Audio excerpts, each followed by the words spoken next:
Ça a commencé très tôt, en fait. À l'âge de 7 ans, 8 ans, je me posais des questions sur la réalité. C'était bizarre pour moi que les gens semblaient être confortables, qu'ils étaient là, qu'ils étaient conscients, qu'ils voyaient la réalité. Je ne comprenais pas que les gens ne se demandaient pas les questions fondamentales.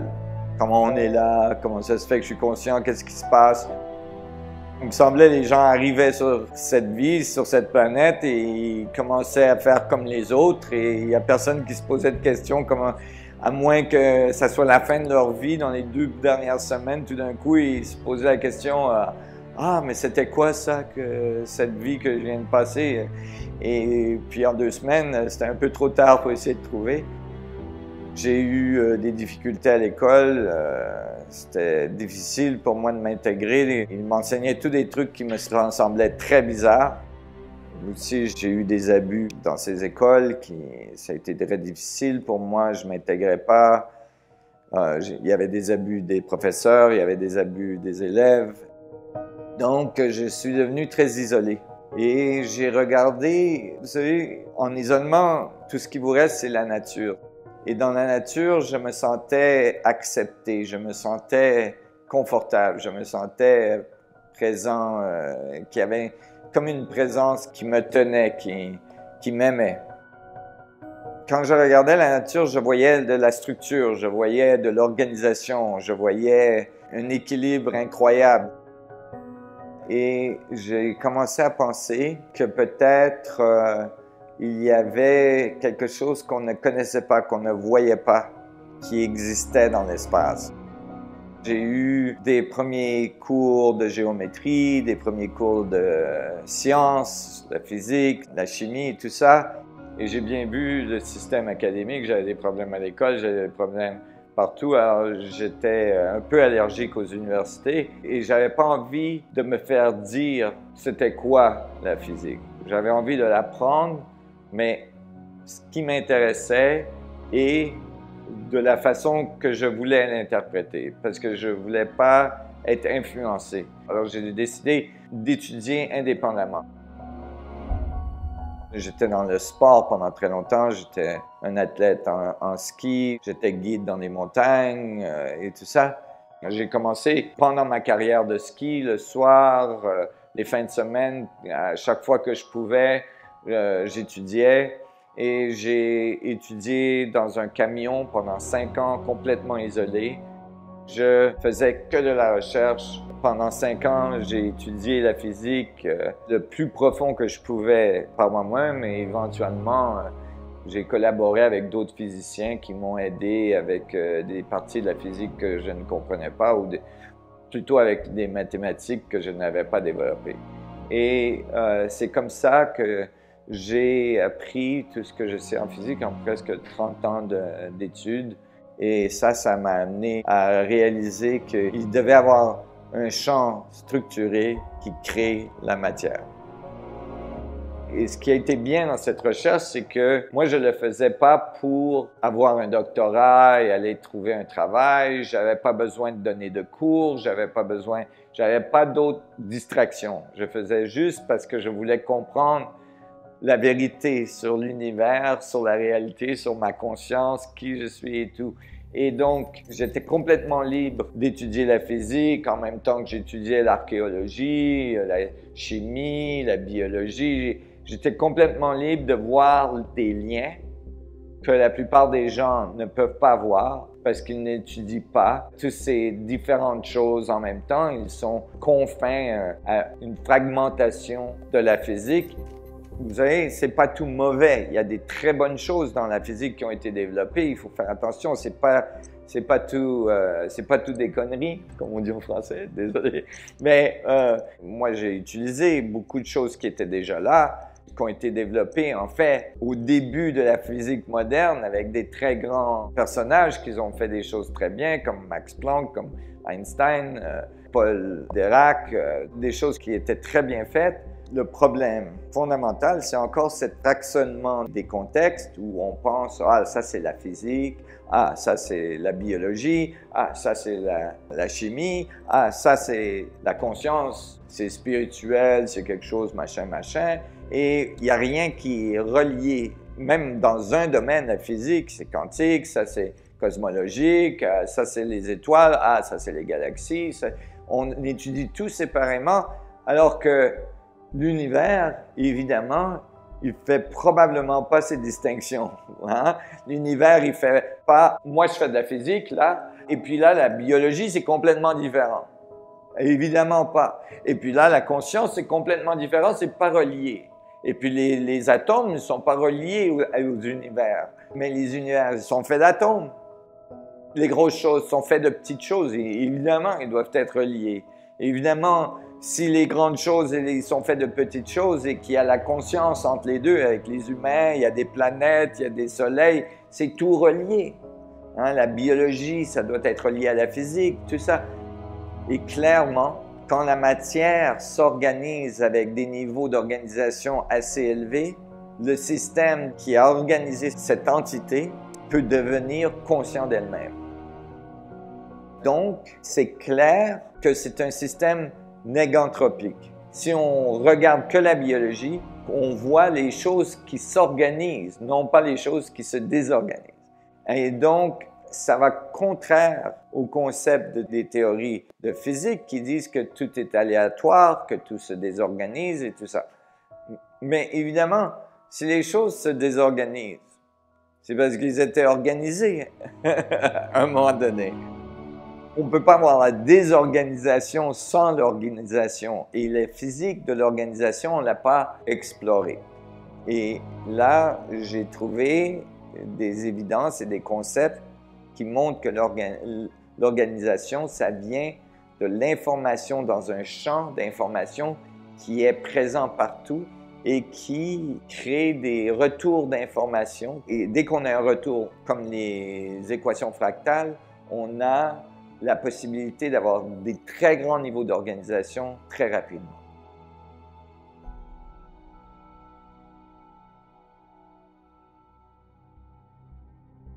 La matière est faite de 99,9999999% d'espace. Les choses qu'on touche, ils sont en fait que 0,000001 de quelque chose. Et cette chose, c'est un champ électrostatique, c'est un peu d'énergie dans l'espace. Alors, c'est tout de l'espace et mes équations montrent très clairement et très précisément que les atomes sont de l'espace organisé, de l'énergie de l'espace organisé. Alors, ce champ dans l'espace qui avant avait été appelé l'éther, et que des très grands physiciens avec des prix Nobel maintenant retournent à ces concepts d'éther, ils voient que c'était une mauvaise idée de l'enlever. Einstein a essayé de le remettre, il n'a pas réussi. Parce qu'en fait, les équations quantiques montrent que le vide est extrêmement plein d'énergie. Les nombres sont immenses. Alors, je vais vous expliquer un peu. Il y a des champs électromagnétiques entre moi et vous. Il y a des champs, vous voyez, il y a de la lumière visible, il y a l'infrarouge, il y a des micro-ondes, il y a des ondes de radio. Si on prend un petit cristal et on le met à la bonne fréquence, on entend la radio qui sort. Donc, tout ça, c'est dans l'espace entre moi et vous, et on a l'impression que c'est vide, mais c'est là. Et si on essaie de voir jusqu'à quelle fréquence, en physique quantique, on arrive, les longueurs d'onde deviennent plus courtes, plus courtes, plus courtes, plus courtes, plus courtes. Et puis, plus ils sont courtes, plus il y a d'énergie, parce que plus il y a d'oscillation dans une région d'espace. Et on voit que ça va jusqu'à la longueur de Planck, qui est des milliards et des milliards plus petit qu'un atome. Et quand on calcule combien d'énergie, donc, dans les champs électromagnétiques, dans la structure de l'espace au niveau quantique, on trouve des nombres pas possibles. C'est plus que la masse de l'univers dans un centimètre cube d'espace. Alors, même en physique standard, on sait que le vide n'est pas vide. Juste comme votre signal sur votre portable, il prend des ondes électromagnétiques pour communiquer, vous pouvez aller sur Internet, tout ça, mais vous ne les voyez pas les ondes, vous ne les sentez pas les ondes, vous ne le savez pas. Alors, la seule chose qui vous dit que ces ondes sont là, c'est parce que votre portable, il fonctionne. Mais il n'y a pas de portable qui utilise les ondes à la fréquence de Planck parce que c'est tellement petit, c'est des milliards de fois plus petit qu'un atome. On n'a aucune référence pour ce qui se passe à ce niveau-là et on pense, en général, on l'ignore, même si on fait de la physique et les nombres sont très grands. Alors quand ils ont découvert ça il y a presque 100 ans, ils se sont dit ça, on va dire que c'est aléatoire, c'est de l'énergie aléatoire, il n'y a rien à faire avec ça, ça n'a rien à faire avec la matière et on l'ignore. Et c'est ce qu'ils ont fait, c'est ce qu'ils ont enseigné. En général, même les étudiants avec des doctorats en physique, ils n'ont pas été enseignés, ils n'ont pas eu un cours sur l'énergie du vide. Et c'est que très récemment que des grands physiciens, par exemple Frank Wilczek, qui a un prix Nobel en physique, qui a fait une conférence en 2017. C'est, d'après moi, c'est la plus grande présentation en physique, la plus importante dans les 100 dernières années, qui s'appelle La matérialité du vide, où il discute qu'on n'aurait jamais dû enlever l'éther, que Einstein s'était trompé, et puis ça, il faut avoir du culot pour dire ça. Mais Einstein, il s'est repris après, mais il n'a pas réussi à en convaincre les autres de remettre l'éther dans les théories. Et que maintenant, il faut comprendre que dans sa conférence, vous voyez, un prix Nobel en physique nous dit que nous sommes des enfants de l'éther.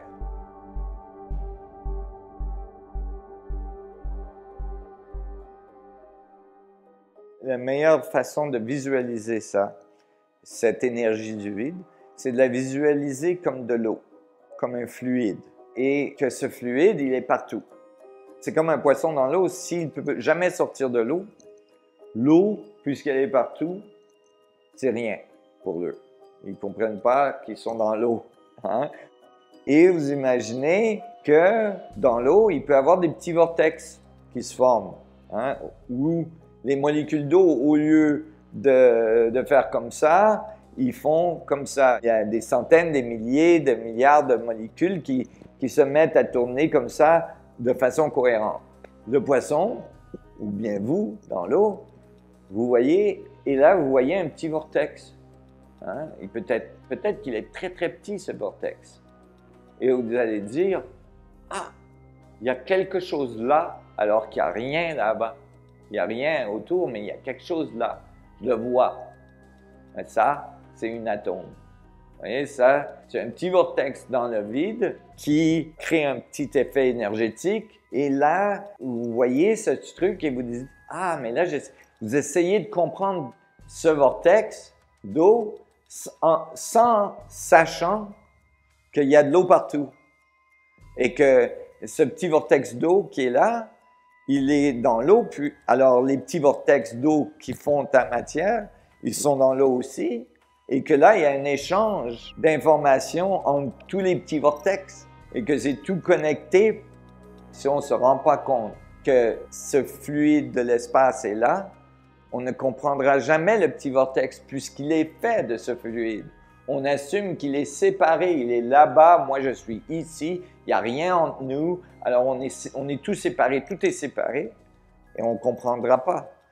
Mais si on comprend que tout est connecté à travers ce super fluide d'énergie de l'espace, là on commence à comprendre la matière et éventuellement on commence à comprendre la conscience parce que évidemment, s'il y a des retours d'informations comme ça, s'il y a des feedbacks, hein, la conscience, c'est de réaliser que nous, on est nous.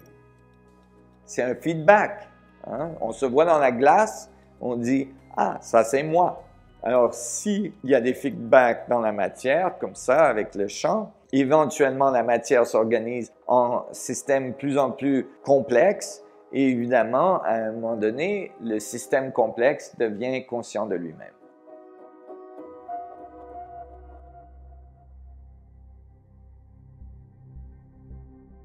Le concept que le cerveau crée la conscience, je pense, est incorrect. Ou que la conscience est à l'intérieur de nous, aussi, je pense, est incorrect. Je ne pense pas que la conscience, ça soit, comme on l'a décrit en ce moment dans les théories standards, un épiphénomène du cerveau qui échange des minéraux entre les neurones.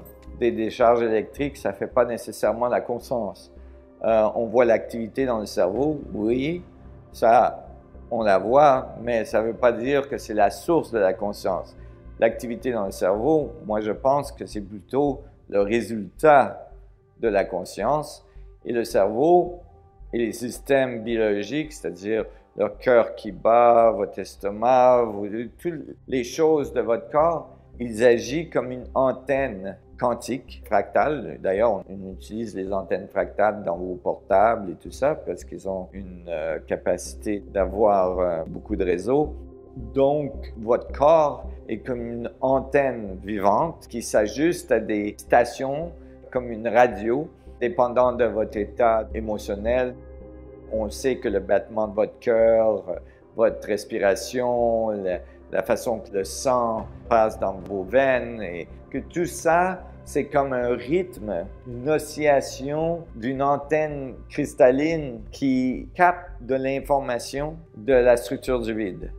C'est-à-dire que votre conscience, c'est en fait de l'information dans la structure de l'espace et que vous avez cette information qui a animé, qui a organisé la matière. On est comme une antenne dans un champ d'information. Un transmetteur aussi, il envoie de l'information et reçoit de l'information. On capte de l'information à partir de la matière autour de nous et on l'interprète et on la renvoie dans le vide à travers nos atomes qui nous redonnent de l'information sur la matière autour de nous. Et donc, il y a ce retour d'information qui crée notre réalité. Et donc, quand la matière se désorganise, l'information n'est pas perdue. On sait en physique que l'information ne peut pas se perdre. Alors, si elle n'est pas perdue, le concept d'une âme qui continue ou des trucs comme ça commence à faire du sens.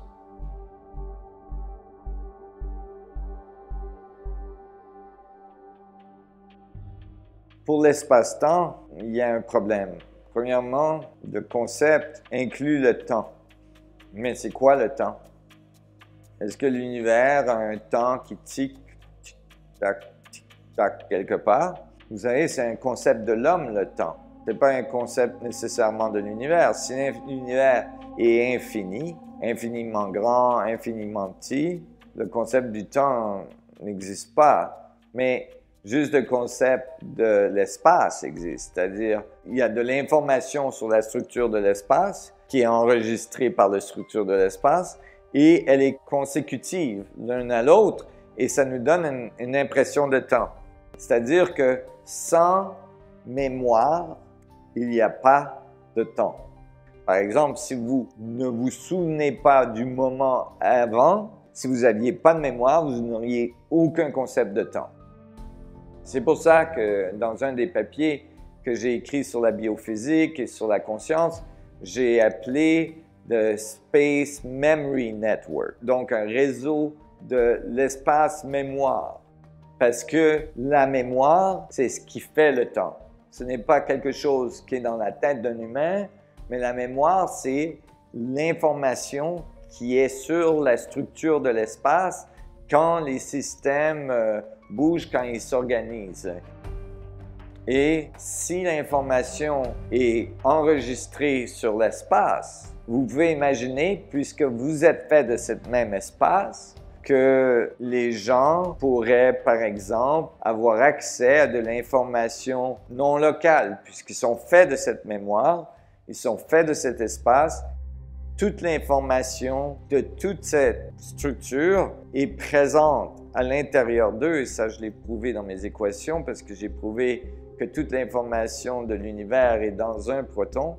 Donc, puisqu'on est fait de protons, c'est possible que les gens puissent accéder à de l'information qui est non locale. Par exemple, une personne qui, en anglais on dit remote view, qui voit un endroit où ils n'ont jamais été, de l'autre côté de la planète, et qui accède à l'information qui est là. Ou une personne qui peut influencer la santé d'une autre personne.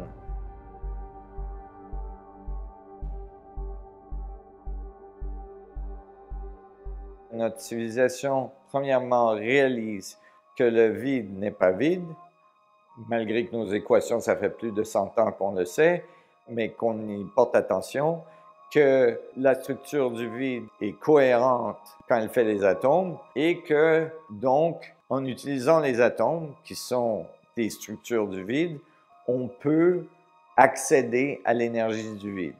Et évidemment, ça amène des technologies incroyables à notre civilisation, la possibilité d'extraire de l'énergie presque infinie d'un centimètre cube de vide, la possibilité de créer la courbure dans la structure du vide pour contrôler la gravité.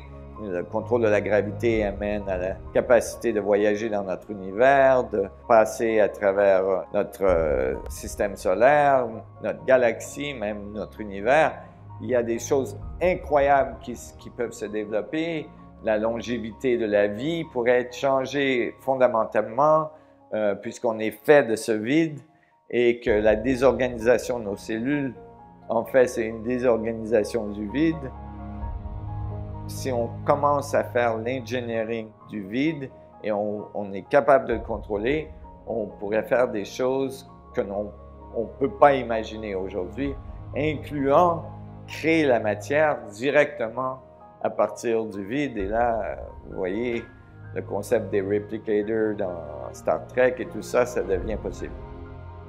Ces concepts du vide qui est plein, ils étaient dans beaucoup de civilisations autour de la Terre.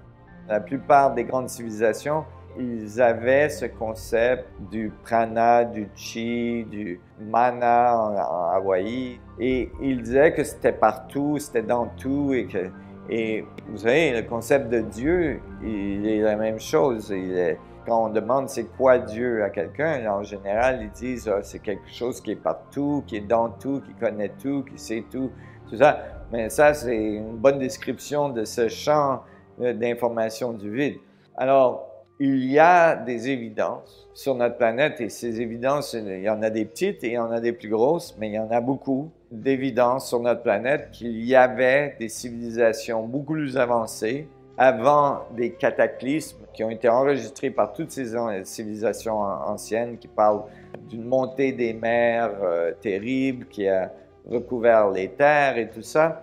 Mais qu'avant ce cataclysme, il y avait des civilisations sur notre planète qui étaient très avancées, qui pouvaient voler, qui pouvaient faire toutes sortes de choses et qu'ils ont laissé des monuments autour de notre planète que les civilisations qu'on connaît ont trouvé ces monuments et ils ont mis leur nom dessus, ils ont mis leur nom sur les statues, ils ont fait toutes sortes de choses comme ça, mais qu'en fait, ces monuments et ces artefacts qu'on trouve un peu partout viennent d'une civilisation beaucoup plus avancée. Et évidemment, quand on regarde ces monuments, c'est vraiment pas évident. Et malgré que les archéologistes ont dit « Ah oui, c'était des 100 000 esclaves qui tiraient sur les pierres, tout ça », même avec 100 000 esclaves, qui maintenant ne sont plus des esclaves, c'était des fermiers. Quand le Nil était en amont, ils décidaient de se faire des petites pyramides. Les machins, ils ont bougé 2 millions, 3 000 pierres pour faire quelque chose d'extrêmement précis. On n'a pas une pierre qui est la même grosseur, tout ça. Même avec toutes les technologies qu'on a aujourd'hui, on ne peut pas reproduire ces monuments. Par exemple, des statues qui pèsent plus que 1000 tonnes et qui sont exactement parfaites et tout ça, dans la pierre très dure, qui viennent de très loin. Évidemment, les premiers archéologistes n'avaient pas la technologie nécessaire pour mesurer précisément. Ils ont assumé que c'était à peu près précis. Et là, avec les instruments qu'on a, on a bien vu que la précision est incroyable et qu'elle ne peut pas être reproduite maintenant. Donc, je pense qu'il y a des évidences d'une société qui avait découvert ces principes du vide il y a très longtemps et qui les avait appliqués. Ça commence à dire une histoire complètement différente que l'histoire qu'on a été enseignée dans les universités et à l'école, que vous savez, on était dans les cavernes et après, on est devenu de plus en plus avancé. C'est comme si on avait fait un montage de film, puis on avait pris le début, les hommes dans les caves, et on les avait reliés avec nous, l'homme moderne. et sans passer à travers les évolutions qui auraient pu être plusieurs évolutions.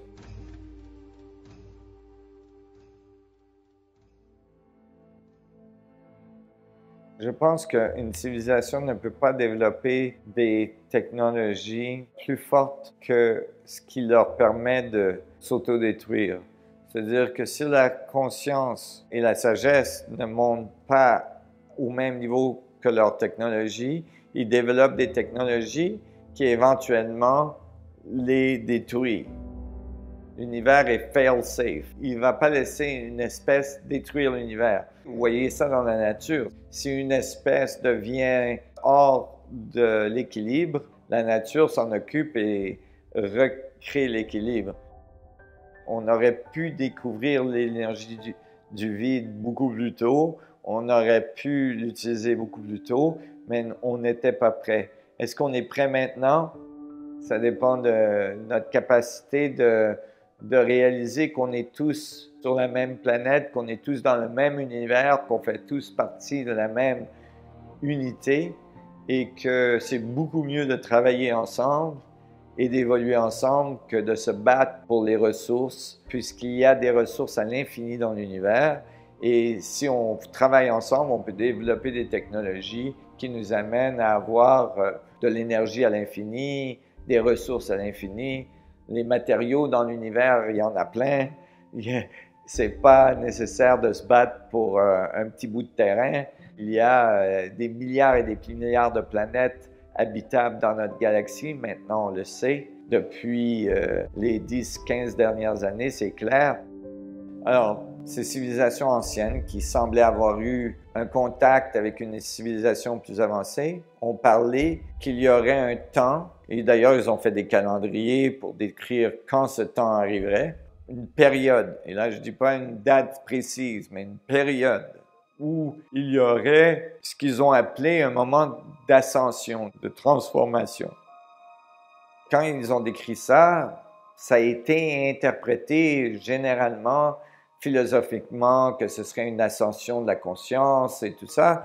Moi, d'après ce que j'ai compris et puis d'après ce que j'ai étudié dans les anciennes civilisations et dans la physique, j'ai réalisé que de ce qu'il parlait, c'est un changement de conscience qui amènerait une technologie et donc, à partir de là, qu'on découvrirait le contrôle de la gravité. Moi, c'est devenu clair que c'est le prochain pas pour l'humanité, le contrôle de la gravité, et que cette découverte va littéralement nous donner la capacité d'ascension, de s'enlever de la surface de notre planète pour devenir une civilisation qui vit dans l'espace, une civilisation qui a accès à d'autres planètes, qui a accès à notre système solaire, qui a accès peut-être à la galaxie, à l'univers, et que, évidemment, ce changement crée un grand changement de conscience, et que l'ascension de l'humanité, ce n'est pas nécessairement qu'une ascension de la conscience ou un concept spirituel. Donc, évidemment, si on obtient la capacité de contrôler la gravité, on peut enlever les voitures, on peut enlever le béton, on peut enlever les choses sur la planète et on arrête de polluer. Évidemment, la planète va se régénérer très, très vite. D'ailleurs, dans ces anciennes civilisations, ils parlaient du retour de notre planète à un état naturel, ou à l'état Éden qu'il était au début des temps. Notre technologie qu'on a présentement, c'est un miroir, c'est une représentation de notre niveau de conscience courant. Et comme ce niveau de conscience change, les gens ne veulent plus nécessairement, quand ils allument la lumière, qu'elle soit connectée à une station nucléaire ou qui brûle du charbon et tout ça. Puisque notre conscience change et on veut de la technologie qui est plus harmonieuse avec notre environnement, cette technologie a la possibilité d'émerger. Est-ce qu'il y a assez de changements de conscience sur notre planète pour que cette technologie émerge, qu'elle sorte, qu'elle puisse être accessible aux gens? Ça dépend s'il y a assez de gens qui changent assez vite, on y arrivera. C'est important pour les gens, surtout les gens qui sont plus conscients de ce qui se passe, qui ne tombent pas dans les théories plus négatives que les gouvernements, que les entreprises ont kidnappé l'humanité, en fait, et tout ça. Il y a beaucoup de choses qui sont vraies là-dedans. Mais si on se fixe là-dessus, en fait, on participe à cette négativité. C'est important de ne pas devenir ce qu'on combat, c'est-à-dire on ne peut pas changer ce système en faisant la même chose que ce système a fait. Si on devient aussi négatif qu'eux et qu'on les combat de cette façon, on en arrive au même point. Ça n'aide pas. Il faut rester positif en restant conscient de ce qui se passe, sans l'ignorer. Il faut avoir cette joie de vivre, cette ouverture, cette positivité, parce que la négativité, elle, se détruit par elle-même. On n'a pas besoin de la détruire, elle se détruit par elle-même. Tout ce qu'il faut faire, c'est qu'il faut construire le monde qu'on veut voir dans notre futur. C'est important aussi de ne pas être isolé ou de ne pas se sentir isolé. Parce qu'on ne peut jamais être isolé. On est tous connectés, on est dans un univers, on n'est jamais isolé. L'univers nous a dans ses bras et il essaye de nous faire évoluer.